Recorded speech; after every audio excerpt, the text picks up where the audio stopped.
میرے محترم و معزز سامعین کرام، کل 14 اگست ہے اور 14 اگست کو مملکت خداداد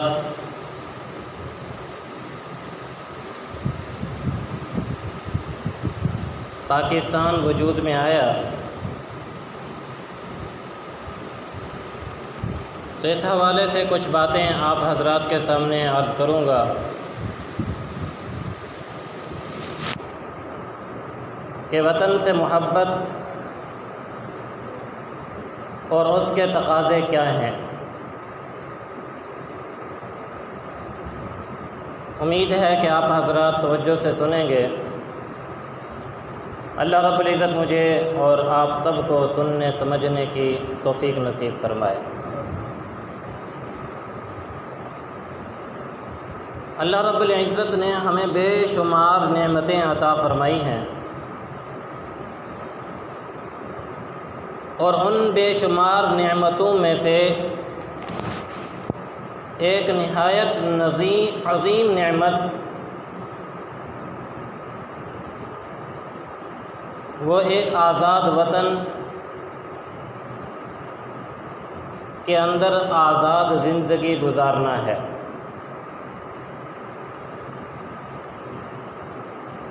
ہر قسم کی قید و بند اور صعوبتوں سے آزاد زندگی گزارنا ہر انسان کا فطری حق ہے۔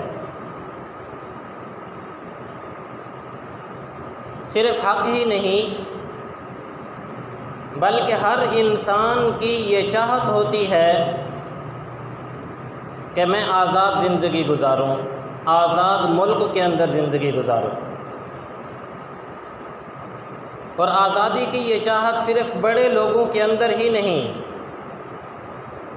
بلکہ معصوم چھوٹے چھوٹے بچوں کے اندر بھی یہ چاہت پائی جاتی ہے کہ ہمارے اوپر قید و بند کی صحبت نہ ہو۔ بعض اوقات والدین اپنے بچوں پر کسی قسم کی کوئی قید لگا دیتے ہیں تو بچے بڑی مشکل میں ہوتے ہیں کہ یہ کب ہمارے اوپر سے یہ قید ختم ہو اور ہم آزاد ہوں۔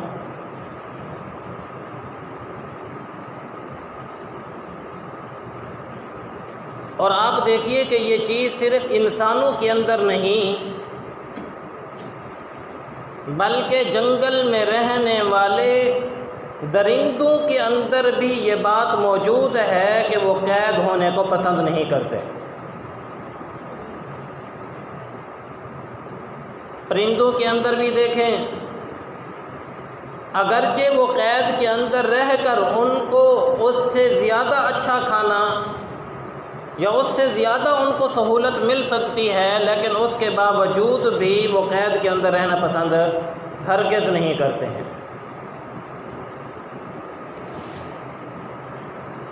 تو پرندوں کے اندر بھی اور درندوں کے اندر بھی فطری طور پر آزادی کی چاہت موجود ہے۔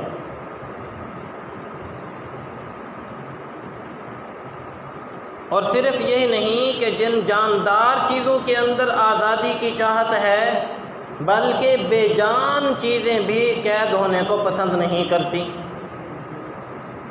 آپ دیکھیں کہ آگ کو اگر بند کیا جائے تو جہاں سے اس کو نکلنے کا موقع ملتا ہے وہاں سے نکلنا شروع ہو جاتی ہے۔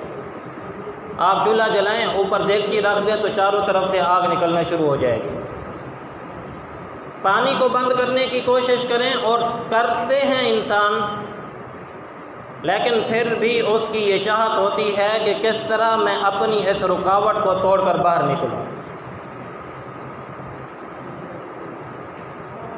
تو انسانوں کے اندر، درندوں کے اندر، جانوروں کے اندر، پرندوں کے اندر، یہاں تک کہ بے جان چیزوں کے اندر بھی یہ چاہت موجود ہوتی ہے کہ ہم آزاد رہیں اور ہماری آزادی ہمارا حق بنتی ہے۔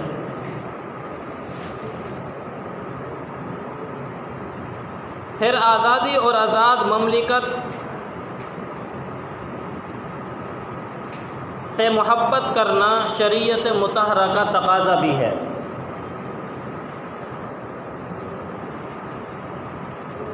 آپ میری طرف توجہ رکھیں، وہ کرتے رہیں گے جو کر لیں گے، ان کو جب سمجھ جائے گی تو بیٹھ جائیں گے بس۔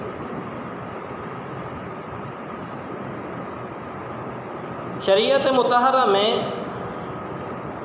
اپنے دیس، اپنے وطن، اپنے گھر، اپنی مٹی سے محبت رکھنا شریعت مطہرہ میں مذموم نہیں بلکہ امر محمود ہے۔ بلکہ اگر ہم قرآن اور حدیث کا مطالعہ کریں تو یہ بات پتہ چلتی ہے کہ عام انسان تو عام انسان رہے، انبیاء علیہ السلام کو بھی اپنے وطن سے، اپنے مٹی سے محبت ہوا کرتی تھی۔ حالانکہ انبیاء علیہ السلام کو اللہ رب العزت کے ساتھ ایک کامل تعلق نصیب ہوتا ہے،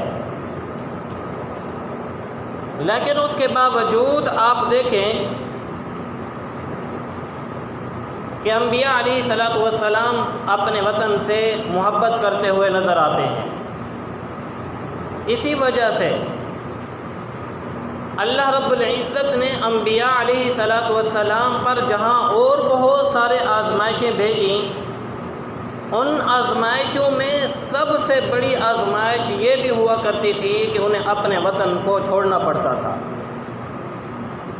اور اپنے وطن کو چھوڑنا کوئی معمولی بات نہیں ہوا کرتی۔ یہ انبیاء علیہ السلام پر ایک بہت بڑی آزمائش ہوا کرتی تھی۔ آپ دیکھیں حضرت ابراہیم علیہ السلام کو عراق کی سرزمین سے حکم ہوا کہ آپ شام تشریف لے جائیں، اور پھر شام سے حکم ہوا کہ آپ مکہ مکرمہ تشریف لے جائیں۔ اسی طرح دیگر انبیاء علیہ السلام کو دیکھیے کہ حضرت آدم علیہ السلام کو اپنے وطن یعنی جنت سے دنیا کی طرف ہجرت کرنی پڑی۔ حضرت موسیٰ علیہ السلام کو ایک جگہ سے دوسری طرف ہجرت کرنی پڑی۔ حضرت لوط علیہ السلام کو غرض بہت سارے انبیاء علیہ السلام ایسے دنیا میں تشریف لائے کہ جن کو اپنے وطن سے ہجرت کروا کر دوسری جگہ منتقل کیا گیا، تاکہ انبیاء علیہ السلام کے دلوں کے اندر جو وطن کی مٹی کی محبت دل میں بیٹھی ہوئی ہے، اس کو نکال کر خالص اللہ رب العزت کی محبت کو ان کے دلوں کے اندر پیدا فرما دیا جائے۔ لیکن یہ تھی ایک آزمائش۔ اور آپ دیکھیے کہ نبی کریم صلی اللہ علیہ وسلم نے جب اعلان نبوت فرمایا، گھر تشریف لائے، تو آپ کی اہلیہ حضرت خدیجۃ الکبریٰ رضی اللہ تعالی عنہا آپ کو ورقہ بن نوفل کے پاس لے گئیں، اور یہ ورقہ بن نوفل اس وقت پچھلی کتابوں کے عالم تھے، نیک انسان تھے۔ تو انہوں نے نبی کریم صلی اللہ علیہ وسلم سے حالات اور کیفیات پوچھی کہ کیا معاملہ ہوا۔ جب نبی علیہ السلام نے بتلایا کہ میں اس طرح غار حرا کے اندر تھا اور میرے پاس ایک شخص آیا، اس نے مجھے اپنے سینے سے لگایا اور مجھے یہ فرمایا کہ اقرا پڑھیے، پورے حالات سنائے، تو ورقہ بن نوفل فوراً کہنے لگا کہ یہ تو وہی ہے جو اس سے پہلے موسیٰ علیہ السلام اور عیسیٰ علیہ السلام کے پاس آیا کرتا تھا، مراد حضرت جبرائیل علیہ السلام۔ جب گفتگو ہو گئی تو ایک بات انہوں نے بڑی عجیب کہی، فرمانے لگے کہ اے کاش میں اس وقت زندہ ہوتا جس وقت آپ کی قوم آپ کو اپنے علاقے سے نکال دے گی۔ نبی علیہ السلام بڑے حیران ہوئے کہ کیا میری قوم مجھے اپنے گھر سے، مکہ کی دھرتی سے مجھے نکال دیا جائے گا؟ فرمایا کہ ہاں، انبیاء علیہ الصلوۃ والسلام کے ساتھ اسی طرح ہوتا آ رہا ہے کہ جب قوم ان کو ستاتی ہے، تکلیفیں پہنچاتی ہے، اذیتوں کی انتہا کر دیتی ہے، تو پھر اللہ کی طرف سے انہیں اس علاقے کے چھوڑنے کا حکم دے دیا جاتا ہے۔ پھر نبی علیہ الصلوۃ والسلام 13 سال مکہ کی دھرتی پر رہے، دعوت و تبلیغ کی محنت کی، لیکن قوم نے جب بہت ستایا، اذیتوں اور تکلیفوں کی انتہا کر دی، تو اللہ کی طرف سے حکم آ گیا، میرے محبوب اس مکہ کو چھوڑ کر مدینہ منورہ تشریف لے جائیے۔ اب وطن کے ساتھ محبت کی حالت دیکھیے، حدیث مبارکہ کے اندر آتا ہے کہ نبی کریم صلی اللہ علیہ وسلم جب ہجرت فرما کر تشریف لے گئے تو غار ثور میں جا کر چھپے، وہاں پر کھڑے ہو کر بیت اللہ پر نظر ڈالی تو بڑی عجیب الفاظ فرمایا یا مکہ ما اطیبکی وما احبکی الی لولا اخرجونی لما سکنت غیرا۔ اے مکہ کی سرزمین، تو کتنی پاکیزہ ہے، مجھے تجھ سے بہت محبت ہے، اگر میری قوم مجھے یہاں سے نہ نکالتی تو میں تیرے علاوہ کسی اور جگہ رہائش اختیار نہ کرتا۔ نبی علیہ الصلوۃ والسلام کے دل کے اندر مکہ مکرمہ کی اس قدر محبت تھی۔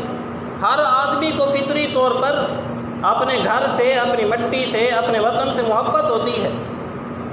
آپ دنیا کے جس کونے میں چلے جائیں، راحتیں اور سکون آپ کے مقدر ہوں، لیکن پھر بھی انسان کو اپنا وطن یاد آتا ہے، پھر بھی یہ دل چاہتا ہے کہ میں جاؤں، اپنی جگہ پر جا کر اپنے وطن کو دیکھوں، وہاں کی سرزمین کو دیکھوں، وہاں کے علاقے کو دیکھوں، وہاں کے لوگوں سے مل کر انسان کو خوشی محسوس ہوتی ہے، وطن کی مٹی سے انسان کو خوشبو محسوس ہوتی ہے۔ یہ عجیب اللہ رب العزت نے انسان کے اندر فطری طور پر اس چیز کو رکھا ہے۔ اور پھر نبی کریم صلی اللہ علیہ وسلم کے دل کے اندر جب محبت نے بہت تڑپایا تو اللہ رب العزت سے دعا مانگی، اللہم حبب الینا المدینۃ کما حببت الینا مکہ او اشد۔ اے اللہ، جس طرح آپ نے میرے دل کے اندر مکہ کی محبت پیدا فرمائی ہے، اللہ مدینہ منورہ کی محبت بھی میرے دل میں اسی طرح پیدا فرما دی۔ میں او اشد، اللہ اس سے بھی زیادہ محبت پیدا فرما دیجئے۔ کیوں؟ اس وجہ سے کہ مدینہ منورہ میں رہتے ہوئے مکہ مکرمہ کی یاد آتی ہے۔ اے اللہ، جب میرے دل کے اندر مدینہ منورہ کی محبت ہوگی تو پھر وہاں جانے کا تقاضا نہیں پیدا ہوگا۔ اور پھر اللہ اکبر کبیرہ، محبت اتنی بڑھی کہ اللہ رب العزت کو تسلی دینی پڑی، فرمایا ان الذی فرض علیک القرآن لرادک الی معاد۔ اے میرے محبوب، ہم نے آپ کے لیے ایک مرتبہ دوبارہ مکہ مکرمہ کی طرف لوٹنا مقرر فرما دیا ہے۔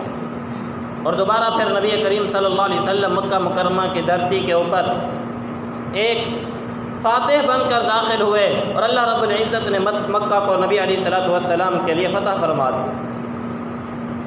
یہ ہوتی ہے وطن کے ساتھ محبت۔ تو میں نے یہ بات عرض کی کہ یہ وطن کے ساتھ محبت کا تقاضا شریعت مطہرہ کے اندر مذموم نہیں ہے، یہ امر محمود ہے، اور اسی وجہ سے انبیاء علیہ الصلوۃ والسلام کے دلوں کے اندر بھی اپنے وطن کے ساتھ محبت کا خمیر موجود تھا۔ اور ہر چیز اپنی جگہ سے محبت کرتی ہے۔ آپ دیکھیں، چڑیاں چھوٹی چھوٹی جہاں پر اپنا گھر بنا لیتی ہیں، ان کو اس جگہ سے بھی محبت ہوتی ہے۔ کوئی آدمی آ جائے نا ان کے اس گھونسلے کے اندر ہاتھ ڈالے تو شور مچانا شروع کر دیتی ہیں۔ ان کے گھر کو کوئی توڑ دے تو پورا گھر اپنے سر پہ اٹھا لیتی ہیں شور کر کر کے۔ کوئی بھی چیز ہو، چیونٹیاں ہوں، جانور ہوں، انسان ہوں، حیوان ہوں، درندے ہوں، چرندے ہوں، پرندے ہوں، ہر چیز کو اپنے وطن سے، اپنے گھر سے، اپنی مٹی سے محبت ہوا کرتی ہے۔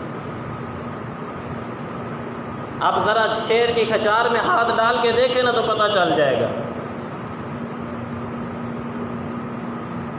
اس عاجز نے بچپن میں ایک کہانی پڑھی تھی، پتہ نہیں اب، پہلے زمانے میں سکول کی کتابوں میں بھی بڑی اچھی اچھی نصیحت کی اور عبرت کی باتیں ہوا کرتی تھیں، کہ وہ ایک مرتبہ ایک سانپ، بارش آ گئی تو سانپ کو کہیں گھسنے کی جگہ نہیں مل رہی تھی، تو اس نے دیکھا کہ چیونٹیوں کی ایک بل اسے نظر آئی، اور اس نے بارش سے بچنے کے لیے یہ چاہا کہ میں اس چیونٹیوں کی بل کے اوپر قبضہ کر لوں۔ اب چیونٹیاں کتنی ہوتی ہیں؟ بالکل چھوٹی چھوٹی، اور یہ سانپ بڑا طاقتور اور موٹا ہوتا ہے، تو چیونٹیوں کے دل کے اندر یہ بات پیدا ہوئی، کہنے لگی کہ یہ کس طرح ہو سکتا ہے کہ ایک دوسری چیز آ کر ہمارے گھر کے اوپر قبضہ کر لے، لہٰذا ہم اسے زندہ نہیں چھوڑیں گے۔ ان چیونٹیوں نے مل کر اس سانپ کا مقابلہ کیا، اگرچہ کچھ مر بھی گئیں لیکن اس سانپ کو اپنے گھر کے اوپر قبضہ کرنے کی اجازت ہرگز نہیں دی۔ تو ہر چیز کو اپنے گھر سے، اپنی مٹی سے، اپنے وطن سے محبت ہوتی ہے۔ اللہ اکبر کبیرہ۔ حضرت اسید رضی اللہ تعالی عنہ ایک صحابی ہیں، یہ ایک مرتبہ مکہ مکرمہ سے مدینہ منورہ تشریف لائے۔ نبی کریم صلی اللہ علیہ وسلم نے حضرت اسید بن خضیر رضی اللہ تعالی عنہ کو بلوایا اور فرمایا کہ اسید سناؤ مکہ کے کیا حال احوال تھے۔ ہمارے ہاں بھی جب کوئی پاکستان سے جاتے ہیں نا یہ عاجز، تو یاد ہے جب ہم عمرے پر تشریف لے گئے تو وہاں پر ہمارے پاکستانی بھی کچھ احباب تھے، تو وہ ہمیں دور دور سے ملنے کے لیے آئے اور صرف یہ پوچھنا تھا کہ بھئی وہاں کیسے حالات تھے، ہمارے پاکستان کیسا تھا۔ وہ ایک قدرتی طور پر اللہ رب العزت نے انسان کے اندر محبت جو رکھی ہوتی ہے۔ تو حضرت اسید بن خضیر رضی اللہ تعالیٰ عنہ بھی مکہ سے جب تشریف لائے تو نبی علیہ الصلوۃ والسلام نے پوچھا، اسید وہاں مکہ کے حالات سناؤ کہ کیا حالات تھے۔ کہنے لگے، اے اللہ کے نبی صلی اللہ علیہ وسلم، اذخر گھاس سرسبز ہو چکی، مکہ کے آس پاس کے میدان سرسبز ہو چکے ہیں، اور مکہ میدان کی بطحا وادی جو ہے وہ سفید ہو چکی ہے۔ جب حضرت اسید بن خضیر رضی اللہ تعالی عنہ نے نبی علیہ الصلوۃ والسلام کو مکہ مکرمہ کے حالات سنائے تو آپ علیہ الصلوۃ والسلام کی مبارک آنکھوں سے آنسو نکلنے لگے۔ فرمایا، اسید بس کرو یا اسید، لا تخزنی قلبی، تم میرے دل کو غمزدہ نہ کرو، بس کرو بس کرو۔ اللہ اکبر کبیرہ۔ اس سے پتہ چلتا ہے کہ انسان کے دل کے اندر اپنے گھر، اپنے وطن سے کس قدر محبت ہوا کرتی ہے۔ پھر وطن سے کیسی محبت پیدا ہو گئی؟ مدینہ منورہ سے صحیح بخاری شریف میں روایت ہے کہ نبی کریم صلی اللہ علیہ وسلم نے جب مکہ مکرمہ سے مدینہ منورہ ہجرت فرما لی اور دعا مانگی کہ اے اللہ مدینہ کی محبت میرے دل کے اندر پیدا فرما دیجیے اور اس سے زیادہ پیدا فرما دیجیے، پھر حالت یہ ہوا کرتی تھی کہ آپ علیہ الصلوۃ والسلام جب مدینہ منورہ سے باہر کہیں تشریف لے جاتے تھے تو دور سے جب مدینہ منورہ کی آبادی نظر آتی تھی تو صحابہ سے فرمایا کرتے تھے، صحابہ کون میرے ساتھ جلدی چلے گا، میں تو اپنے گھر کے اندر جلدی پہنچنا چاہتا ہوں۔ اور پھر جو صحابہ نبی علیہ الصلوۃ والسلام کے ساتھ جانے کو تیار ہو جاتے تھے، آپ علیہ الصلوۃ والسلام ان کو اپنے ساتھ لے کر مدینہ منورہ کے اندر جلدی تشریف لے جاتے تھے۔ اسی لیے نبی علیہ الصلوۃ والسلام کی عادت مبارکہ بھی یہی تھی اور فرمان بھی یہی ہے کہ جب کوئی آدمی اپنے گھر سے باہر کسی کام کی غرض سے جائے تو اس کو چاہیے کہ اپنے کام کو پورا کر کے جلدی گھر واپس لوٹ آیا کرے۔ بلکہ ایک حدیث مبارکہ کے اندر آتا ہے کہ نبی علیہ الصلوۃ والسلام کو جب دور سے احد پہاڑ نظر آتا تھا تو آپ علیہ الصلوۃ والسلام فرمایا کرتے تھے، احد جبل یحبنا ونحبہ، یہ احد پہاڑ وہ ہے کہ ہم اس سے محبت کرتے ہیں، یہ ہم سے محبت کرتا ہے۔ تو اس سے پتہ چلتا ہے کہ انبیاء علیہ السلام کے دلوں کے اندر بھی اللہ رب العزت نے اپنے وطن کے ساتھ محبت رکھی تھی۔ تو عام انسان کے لیے یہ بات زیادہ ضروری ہے کہ وہ اپنے وطن سے، اپنی جگہ سے محبت رکھے۔ اب وطن سے میں جتنے حضرات بھی بیٹھے ہوئے ہیں، جس سے پوچھ لیا جائے تو سب کہیں گے کہ ہمیں اپنے وطن سے محبت ہے۔ کیا خیال ہے بابا جی، ہے یا نہیں ہے؟ ہر آدمی یہ کہتا ہے کہ مجھے اپنے وطن سے محبت ہے، اپنی جگہ سے محبت ہے، لیکن اب ہم نے سوچنا یہ ہے کہ جب کسی جگہ سے یا کسی چیز سے انسان کو محبت ہوتی ہے تو اس محبت کے بھی کچھ تقاضے ہوا کرتے ہیں۔ اگر تو ان تقاضوں کے مطابق ہماری زندگی ہے تو پھر سمجھ لیجئے کہ ہمیں اپنے وطن سے محبت ہے، اور اگر ان تقاضوں کے مطابق ہماری زندگی نہیں تو پھر یہ شخص اپنے دعوے کے اندر جھوٹا ہے اور اسے اپنے وطن سے کوئی محبت نہیں۔ ان تقاضوں میں سب سے پہلا تقاضا یہ ہے کہ آزادی اتنی بڑی نعمت ہے کہ اس نعمت کے ملنے پر انسان کو چاہیے تھا کہ یہ اللہ کا شکر ادا کرتا۔ کیا کیا جاتا؟ اللہ کا شکر ادا کیا جاتا۔ کیا خیال ہے؟ 1947 14 اگست سے پاکستان بنا ہے، ہم نے کبھی اس بات کا شکر ادا کیا ہے کہ اللہ تیرا شکر ہے آپ نے ہمیں آزادی کی دولت نصیب فرمائی، ہمیں یہ پاکستان نصیب فرمایا؟ کوئی بتا سکتا ہے؟ بھئی نعمت کی قدردانی تو یہ ہوتی ہے نا کہ اس نعمت کا کیا ادا کیا جائے؟ شکر ادا کیا جائے۔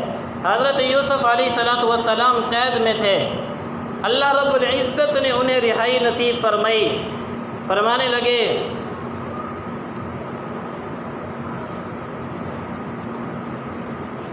وَقَدْ أَحْسَنَ بِي إِذْ أَخْرَجَنِي مِنَ السِّجْنِ، وہ میرا اللہ کتنا بہت اچھا ہے کہ اس نے مجھے قید و بند کی صعوبتوں سے آزاد فرما کر مجھے بہت ہی اچھا ٹھکانہ عطا فرمایا ہے۔ تو سب سے پہلی چیز اور پہلا تقاضا یہ تھا کہ اس نعمت کے ملنے پر ہم اللہ رب العزت کا شکر ادا کرتے، اور ہمارا شکر کیا ہے؟ گالوں کے اوپر جھنڈے بنوا لیے اور کپڑے 14 اگست والے بنوا لیے، ہاتھوں کے اندر جھنڈے اٹھا لیے، سائیکلوں کے اوپر یا موٹر سائیکلوں کے اوپر جھنڈے لگا کر کیا کرنی ہے؟ پورے شہر کے اندر شور مچانا ہے۔ بھئی اس طرح جس طرح ہم کر رہے ہیں، اس طرح کی تقریبات میں ہم اور غیر مسلم کے اندر کوئی فرق نہیں ہے۔ غیر مسلم بھی اپنے ملک کی آزادی کے موقع کے اوپر کیا کرتے ہیں؟ وہ بھی تو یہی کچھ کرتے ہیں، تقریبات منعقد کر دی، پٹاخے پھوڑ لیے، کہیں ناچ گانے کر لیے، کہیں شرابیں پی لیں، کہیں محفلیں سجا لیں، منہ کے اوپر جھنڈے بنا لیے اور بس یہی کچھ کر لیا، اور کچھ بھی نہیں ہے۔ حقیقی معنی میں جو نعمت کا شکر ادا کرنا تھا، جو اس عظیم نعمت کی قدردانی تھی، ہمیں چاہیے تھا کہ ہم اس نعمت پر اللہ رب العزت کا شکر ادا کرتے۔ مجھے بتائیے کتنے لوگ ہیں 14 اگست کے موقع کے اوپر گھر مسجد میں آتے ہوں اور اللہ کے لیے 2 رکعت نماز نفل شکرانہ پڑھتے ہوں؟ اللہ آپ نے ہمیں آزادی کی دولت نصیب فرمائی، آزاد ملک نصیب فرمایا، ہمیں اتنی بڑی نعمت عطا فرمائی۔ مجھے بتائیے ہمارے اس 22 کروڑ کی آبادی میں سے کتنے افراد ہیں جو اللہ کی اس نعمت کا شکر اس طرح ادا کرتے ہیں؟ اصل میں بات یہ ہے کہ ہم نے آزادی کو سمجھا ہی نہیں ہے۔ آزادی ہے کیا؟ ہمارے بچوں سے پوچھ لے، میں نے کل بہت سارے بچوں سے یہ بات پوچھی، بھئی 14 اگست کو کیا ہوا تھا؟ کہنے لگے جی پاکستان آزاد ہوا تھا۔ میں نے کہا کرنا کیا ہے؟ کہتے ابھی سوچ رہے ہیں کرنا کیا ہے۔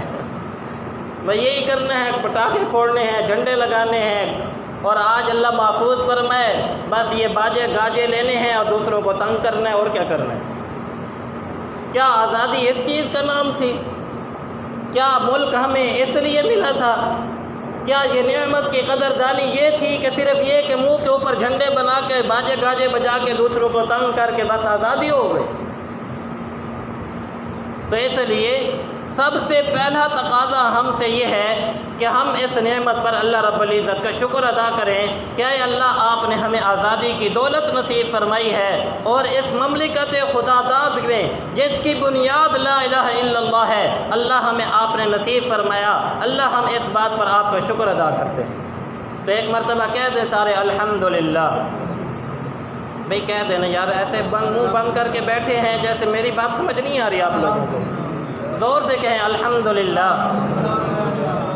یا اللہ تیرا شکر ہے کہ تو نے ہمیں ایک آزاد ریاست نصیب فرمائی، ہمیں آزادی کی دولت نصیب فرمائی ہے۔ ذرا ان لوگوں سے پوچھئے جو قید و بند کی صعوبتیں برداشت کر رہے ہیں، وہاں ان کے لیے جینا محال ہو چکا ہے، سانس لینا محال ہو چکا ہے۔ ان لوگوں سے جا کر پوچھئے جنہوں نے اس آزادی کی دولت کو اور قدر کو پہچانا ہے کہ آزادی کتنی بڑی نعمت ہوا کرتی ہے۔ یہ تو اللہ رب العزت کا شکر ہے کہ ہمیں مفت کے اندر یہ دولت نصیب ہوئی ہے۔ تو ایک تقاضا تو یہ ہے، آپ دیکھیے حضرت موسیٰ علیہ السلام کی قوم فرعون کے ظلم و ستم کو برداشت کر رہی تھی۔ اللہ رب العزت نے حضرت موسیٰ علیہ السلام کو بھیجا، فرمایا کہ آپ اپنی قوم کو یہاں سے نکال کر لے جائیں۔ جہاں اور اللہ رب العزت کی قومیں بنی اسرائیل کے اوپر نعمتیں دیں، وہاں ان نعمتوں کو شمار کرتے ہوئے سب سے بڑی اس نعمت کو شمار کیا۔ حضرت موسیٰ علیہ السلام اپنی قوم سے خطاب کر کے فرمانے لگے کہ اے میری قوم، وَإِذْ قَالَ مُوسَىٰ لِقَوْمِهِ يَا قَوْمِ اذْكُرُوا نِعْمَتِيَ الَّتِي نِعْمَتَ اللَّهِ عَلَيْكُمْ إِذْ أَنْجَيْنَاكُمْ مِنْ آلِ فِرْعَوْنَ يَسُومُونَكُمْ سُوءَ الْعَذَابِ کہ اے میری قوم اس وقت کو یاد کرو جب اللہ رب العزت نے تمہارے اوپر احسان کیا اور تمہیں فرعون سے نجات عطا فرمائی، کہ وہ فرعون جو تمہاری بچیوں کو زندہ کر چھوڑ دیتا تھا اور تمہارے بچوں کو ذبح کر دیا کرتا تھا، یہ اللہ رب العزت کا تمہارے اوپر احسان ہوا کہ اتنے ظالم حکمران سے اللہ نے تمہیں نجات عطا فرمائی۔ تو یہ نعمت بھی اللہ رب العزت نے ہمیں عطا فرمائی، تو اس نعمت کی قدردانی یہی ہے کہ ہمیں بھی چاہیے کہ ہم اللہ رب العزت کی اس نعمت کا شکر ادا کریں۔ اور دوسری میں نے بتایا کہ اس نعمت کا تقاضا یہ ہے کہ ہم اس نعمت کی قدردانی بھی کریں۔ دیکھیں، شکر ادا کرنا اور چیز ہوتا ہے، قدر کرنا اور چیز ہوتا ہے۔ قدر یہ ہوتا ہے کہ اس چیز کی حفاظت کی جاتی ہے، پھر اس چیز کی کیا کی جاتی ہے؟ حفاظت کی جاتی ہے۔ آپ دیکھیں معصوم بچے ہوتے ہیں نا، انہیں پتہ نہیں ہوتا پیسوں کی اہمیت کا، لیکن جو باپ خون پسینہ بہا کر پیسہ لاتا ہے اس کے ہاں اس 1 روپے کی اتنی ہی قیمت ہوتی ہے جتنی کہ 100 روپے کی قیمت ہو۔ اور چھوٹا معصوم بچہ، اسے پتہ نہیں، وہ 100 روپے کے نوٹ کو پکڑتا ہے، بعض اوقات پھاڑ کے پھینک دیتا ہے۔ کیوں؟ اس وجہ سے کہ اس کے ہاں 100 روپے کی کوئی اہمیت نہیں ہے، قدردانی نہیں ہے اس کو۔ لیکن جو آدمی سمجھدار ہوتا ہے، عقل مند ہوتا ہے، وہ سمجھتا ہے کہ 100 روپے بہت قیمتی چیز ہے، اس سے بہت ساری چیزوں کو خریدا جا سکتا ہے، لہٰذا وہ ان 100 روپے کی اہمیت کو مد نظر رکھتے ہوئے اس کی قدردانی کرتا ہے، اس کو سنبھالتا ہے، اس کو اپنی جیب کے اندر رکھتا ہے۔ کیوں؟ اس وجہ سے کہ اس کے دل کے اندر پیسے کی قدردانی موجود ہے۔ تو ہمیں بھی چاہیے کہ ہم اپنے ملک کی کیا کریں؟ قدردانی کریں، اس ملک کی حفاظت کریں۔ اور یقین جانیے یہ دولت ہمیں ایسی نہیں ملی ہے کہ سونے چاندی کے بدلے میں ملی ہو، یا 100 روپے کے بدلے میں ملی ہو، 1000 روپے کے بدلے میں ملی ہو۔ نہیں، اس ملک کو حاصل کرنے کے لیے ہم نے بڑی قربانیاں دی ہیں، بڑی قربانیاں دینی پڑی ہیں۔ بعض لوگوں نے لکھا ہے، تاریخ دانوں نے، کہ 12 لاکھ مسلمانوں کا خون اس آزادی کے اندر بہا ہے۔ کتنے لاکھ مسلمانوں کا؟ 12 لاکھ مسلمانوں کا۔ کہنا آسان ہے، ذرا ان لوگوں سے پوچھئے کہ جن کے بچے جن کی آنکھوں کے سامنے ذبح کیے گئے، ان لوگوں سے پوچھئے جن کے سامنے ان کی بچیوں کی عزتوں کو تار تار کر دیا گیا۔ یہ 12 لاکھ بھی تاریخ میں مورخین نے جو لکھا ہے، یہ تو وہ تعداد ہے جو صرف حساب کتاب کے اندر آئی ہے۔ باقی اس کے علاوہ جن بچیوں نے خود اپنی جانوں کو بچانے کے لیے، عزت و ناموس کی حفاظت کے لیے خود چھلانگیں کنوؤں کے اندر لگا دیں، وہ ماں باپ جنہوں نے اپنے ہاتھوں سے اپنی بچیوں کو قتل کیا ہے، ذرا ان ماں باپ سے جا کر پوچھئے کہ یہ پاکستان کی نعمت کتنی بڑی نعمت ہے۔ ہمارے ایک بزرگ بابا جی فرمایا کرتے تھے، فرماتے تھے کہ جب ہم پاکستان کا نام سنتے تھے، اس وقت جوانی تھی، کہتے تھے 15-16 سال ہماری عمر تھی، تو ہمارے جسم کے اندر خون جوش مارنے لگتا تھا۔ ہم نوجوان باہر نکل کر نعرے لگایا کرتے تھے، پاکستان کا مطلب کیا؟ لا الہ الا اللہ۔ پاکستان کا مطلب کیا؟ لا الہ الا اللہ۔ کہتے ہیں جب ہجرت کا موقع آیا، ہم سارے خاندان کے افراد چلے، اور اس ہجرت کے اندر 100 افراد میں سے صرف 2 ہم افراد تھے جو پاکستان کی دھرتی کے اوپر پہنچ سکے۔ ہر گلی کوچے کے اندر، ہر جگہ کے اوپر، ہر گلی محلے کے اندر، چوک اور چوراہے کے اوپر مسلمانوں کی کٹی پٹی لاشیں نظر آتی تھیں۔ بھئی ملک ہم نے ایسے حاصل نہیں کیا ہے، اس ملک کی آبیاری، اس ملک کی سرحدوں کے اندر ہماری ماؤں بہنوں کے خون ہیں، ہمارے نوجوانوں کے خون ہیں، ہمارے ماں باپ کی وہ بڑی کوششیں ہیں جو اس کے اندر لگی ہوئی ہیں۔ آج ہم نے اس ملک کی کیا قدردانی کی ہے؟ ہم نے تو اس کو پہچانا ہی نہیں۔ آج میرے نوجوان سے پوچھ لیا جائے کہ ہم نے کیا آزادی حاصل کی تھی، کس سے آزادی حاصل کی، کسی کو کوئی پتہ ہی نہیں ہے۔ اور میں قسم اٹھا لوں تو انشاءاللہ قسم میں حانث نہیں ہوں گا کہ ہم میں سے جتنے افراد بیٹھے ہوئے ہیں، کیا ہم میں سے کوئی ایسے افراد ہیں کہ جنہوں نے پاکستان کی تاریخ پڑھی ہو کہ ہم نے اس تاریخ کے اندر ہمارے اوپر کیا بیتی تھی، مسلمانوں کے اوپر کیا بیتی تھی؟ بس یہی ہے 14 اگست ہے آزاد ہو گئے، 14 اگست ہے آزاد ہو گئے، اور کچھ بھی نہیں۔ ہمیں تو اپنی تاریخ کا ہی علم نہیں۔ اور عقل مند لوگ کہا کرتے ہیں کہ جو قومیں اپنی تاریخوں کو بھلا دیا کرتی ہیں، تاریخ بھی پھر انہیں اپنی تاریخوں کے اندر بھلا دیا کرتی ہے، اس قوم کا وجود پھر نہیں رہتا ہے۔ اور آج دیکھیے ہم نے اپنی تاریخ کو بھلایا، آج ہم غلاموں کی زندگی گزار رہے ہیں۔ بظاہر ہم آزاد نظر آتے ہیں، نظریاتی طور پر، فکری طور پر، عقلی طور پر، اور ہماری سوچ اور ہماری فکر بالکل مفقود ہو چکی ہے۔ ہم نہ اپنی مرضی سے نہ سوچ سکتے ہیں، نہ اپنی فکر ہمارے اندر پیدا ہوئی ہے۔ جو کچھ غیر اپناتا ہے، جو کچھ غیر کرتے ہیں، ہم بھی وہی کچھ کر رہے ہیں۔ ان کی نقل و صورت کو اپنایا، ان کی شکل و شباہت کو اپنایا، اور میرا آج کا نوجوان تو سمجھتے ہی یہ ہے کہ غلاموں کی، میں ایک جگہ عجیب بات پڑھ رہا تھا کہ جب کوئی قوم غلام بن جاتی ہے فکری طور پر اور سوچ کے طور پر، تو پھر اسے بدلنے کے لیے کسی ہتھیار کی ضرورت نہیں ہوا کرتی ہے۔ جب اس کی سوچ بدل گئی، اس کا کھانا پینا خود بدل جائے گا، اس کی لباس خود بدل جائے گی، اس کا طور طرز خود بخود بدل جائے گا۔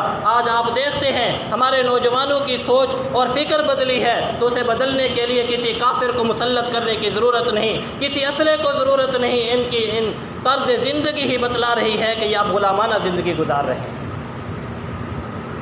ہمارے لیے تو یہ ایک آزاد مملکت تھی، آزاد ریاست تھی، ہم نے اپنی تاریخ کو بھلایا، ہم نے اس کی قدردانی نہ پہچانی، تو اس وجہ سے آج ہم ذلیل اور رسوا ہو رہے ہیں۔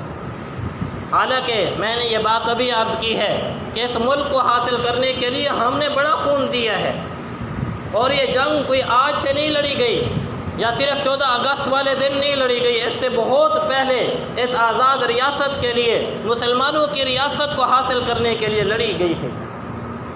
کبھی شاملی کے میدان میں، کبھی تحریک ریشمی رومال کے نام سے لڑی گئی، اور کبھی کسی نام سے، کبھی کس ترک موالات کے نام سے، کبھی کس نام سے تحریکیں لڑی گئی ہیں۔ شہیدوں سے کرو دھوکہ، مناؤ جشن آزادی، شہیدوں سے کرو دھوکہ، مناؤ جشن آزادی، وطن ہے خون میں ڈوبا، مناؤ جشن آزادی۔ یہ کیا جشن آزادی ہے؟ یہ کیا ہماری آج کی خوشیاں ہیں؟ ایک آزاد مملکت اور آزاد ریاست کے اندر جس ملک کے حصول کے لیے ہم نے اتنا خون دیا تھا، آج ہمارے اندر وہ چیز ہی موجود نہیں۔ کیا خیال ہے ہم نے ملک کس لیے حاصل کیا تھا؟ بھی بولیے نا، کس لیے حاصل کیا تھا؟ ہم نے ملک اصلی حاصل کیا تھا کہ اس ملک کے اندر ایک اسلامی نظام قائم ہوگا، ایک اسلامی ریاست قائم ہوگی، مسلمان ان اسلامی نظام کے اوپر عمل کر کے دنیا کے لیے نمونہ بنیں گے۔ یہ جو تحریک مقاصد جمع کرائی گئی تھی، ہمارے قوانین کے اندر جو چیز شامل ہے اس کی شقوں کو آپ پڑھ کر دیکھیے، ان کی شقیں کیا ہیں کہ ایک آزاد مملکت کا، اس ریاست کا جو حکمران ہوگا شریعت کا پابند ہوگا، کوئی قانون شریعت کے خلاف پاس نہیں ہوگا، اور یہ قرارداد جو پاس کی گئی ہے، آپ کہیں گے کہ جی قائد اعظم نے پیش کی، کوئی کہے گا جی یہ تو علامہ اقبال کی سوچ تھی، میں کہوں گا کہ نہیں، یہ وہ سوچ تھی جو اللہ رب العزت نے 14 صدیاں پہلے اپنے محبوب نبی صلی اللہ علیہ وسلم کو دی۔ فرمایا منہا خلقناکم، تم میں سے بعض وہ ہیں کہ جن کو ہم نے پیدا کیا ہے، ان میں سے کچھ ایسے ہوں گے جو کافر ہیں، کچھ ایسے ہوں گے جو ایمان والے ہوں گے، اور اسی کے اوپر ریاست کی تقسیم ہے۔ نبی علیہ الصلوۃ والسلام نے جس ریاست کی بنیاد سب سے پہلے رکھی ہے وہ ریاست مدینہ ہے، اور ریاست مدینہ کی سب سے بنیادی چیز جو تھی وہ قرآن اور سنت کی پابندی تھی۔ کیا خیال ہے، یہی تھی یا کچھ اور تھی؟ اور یہی اسی نظریے کے اوپر یہ پاکستان کی تحریک بھی چلی تھی، اور اسی نظریے کے اوپر پاکستان کا نعرہ تھا کہ پاکستان کا نعرہ کیا تھا؟ لا الہ الا اللہ۔ یہ وہ بنیاد تھی جس کے اوپر پاکستان جمع ہوا تھا، مسلمان جمع ہوئے تھے، مسلمانوں کا خون کھولتا تھا کہ ہم ایک آزاد ریاست کے اندر رہ کر لا الہ الا اللہ کے احکامات پر عمل کریں گے، نبی علیہ الصلوۃ والسلام کی سنتوں کے مطابق نظام مصطفیٰ ہوگا، اس کے مطابق یہ زندگی ہماری ہوگی۔ لیکن آج کتنے افسوس سے کہنا پڑتا ہے، آج کا میرا نوجوان باقی تو سب کچھ کرتا ہے، لیکن جس مقاصد کے لیے، جس کے حصول کے لیے ہم نے یہ ملک حاصل کیا تھا، کیا ان مقاصد کے اوپر بھی ہماری توجہ ہے؟ جب مشینری اپنی مقصد کو چھوڑ دیتی ہے تو وہ بیکار ہو جایا کرتی ہے۔ جب مشینری اپنے مقصد کو چھوڑ دیتی ہے تو وہ کیا ہو جاتی ہے؟ بیکار ہو جایا کرتی ہے۔ یہ موبائل ہے، اس کا مقصد کیا ہے؟ اس کا مقصد ہے کہ کال دینا اور کال پہنچانا۔ اگر یہ مقصد چھوڑ دے، نہ کال پہنچانے کا کام دے اور نہ کال دینے کا کام دے، تو کیا خیال ہے یہ موبائل کسی کام کا ہے؟ میں اس کو ردی کی ٹوکری کے اوپر پھینک دوں گا۔ کیوں؟ اس وجہ سے کہ جس مقصد کے حصول کے لیے میں نے اس کو خریدا تھا وہ مقصد مجھے نہیں مل رہا، تو یہ میرے کسی کام کا نہیں ہے۔ آج بھی ہم اپنے مقصد کو اگر بھول جائیں تو پھر یاد رکھیے پھر ہماری یہ آزادی اور ان 12 لاکھ شہیدوں کا خون ہماری نظر کے اندر پھر کچھ بھی نہیں ہوگا۔ اسی وجہ سے تو آج ہمارے ایمانوں کے اندر بولا جاتا جی ہمارا پاکستان ہم نے اس لیے تھوڑی حاصل کیا تھا، یہ دو نظریہ جو تھا وہ اس لیے تھوڑی تھا۔ یہ غیروں کا کھا پی کر انہی کا کھاتے ہیں پھر انہی کا گاتے ہیں۔ خدا را اپنے اندر جھانکیے، ہم جب سیدھے ہوں گے تو پھر ہمارے اندر ایمانوں کے اندر آنے والے بھی کوئی اچھے ہوں گے، نہیں تو ایسے جیسے بیوقوف جیسے آج ہمارے ایوانوں کے اندر بیٹھے ہوئے، جن کو یہ پتہ نہیں کہ ہماری اس مملکت ریاست کا اصول کیا تھے، قوانین کیا تھے، اور کس مقصد کے حصول کے لیے اتنے سارے مسلمانوں نے اپنا خون دیا ہے، اس مقصد کو ہی جب بھلا دیا جائے تو پھر اس کی بنیاد ہی ختم ہو جاتی۔ تو اس لیے یہ کل 14 اگست ہے، تو 14 اگست کے حوالے سے میں نے 2 باتیں عرض کی ہیں۔ ایک تو اس کی قدردانی کی ضرورت ہے، دوسرا اس کے مقصد کو پہچانیے کہ ہم نے اس کے مقصد کے حاصل کرنے کو تاریخ پڑھیے، کم از کم خدا کے لیے، کم از کم ایک مرتبہ تو یہ دیکھیے کہ 14 اگست کے دن کو ہوا کیا تھا، کس مقصد کے لیے اس ملک کو حاصل کیا گیا تھا، ہم نے کتنا خون دیا ہے، کیا قربانیاں دی ہیں، کس طرح اس ملک کی آبیاری ہوئی ہے۔ اور تیسرے نمبر پر اس کے لیے اللہ رب العزت کے لیے 2 رکعت نماز کم از کم پڑھ کے شکر ادا کیجئے کہ اللہ آپ نے ہمیں ایک آزاد ریاست، آزاد ملک نصیب فرمایا ہے۔ اللہ ہم اس کی نعمت کے اوپر اللہ آپ کا شکر ادا کرتے ہیں۔ کریں گے یا نہیں کریں گے انشاءاللہ؟ یا باجے گاجی لے کر دیں گے؟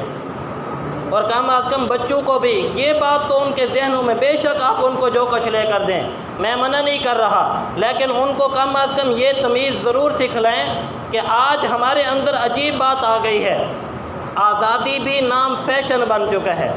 آزادی بھی نام کیا بن چکا ہے؟ فیشن بن چکا ہے۔ بڑے بڑے باجے اور جا کے گھروں کے سامنے وہ شور مچایا ہوا ہے، روڈوں کے اوپر بھی پتہ نہیں کہاں کہاں۔ اب مجھے بتائیے کیا یہ آزادی کے نام پہ ہم اپنے بچوں کو کیا تعلیم دے رہے ہیں؟ کیا کچھ سکھلا رہے ہیں ہم ان کو؟ چلے ٹھیک ہے، کوئی جھنڈا لے دے، کوئی ایسی چیز لے کر دے، چلے خوشی کا اظہار کریں، لیکن ان کو کم از کم یہ بھی بتلائیں میرا بیٹا ہم نے اس دن کے لیے بڑے خون دیے ہیں۔ ان کو اس کا مقصد بھی سمجھائیں، صرف یہ نہیں کہ پاکستان آزاد ہوا تھا، آزادی کا کچھ حصول بھی تھا، کچھ مقصد بھی تھا، وہ بھی تعلیم دیں۔ دعا ہے اللہ ہم سب کو سمجھنے اور عمل کرنے کی توفیق نصیب فرمائے۔ Subscribe to our channel by clicking the subscribe button. Click the bell button and enjoy the latest uploads from our channel.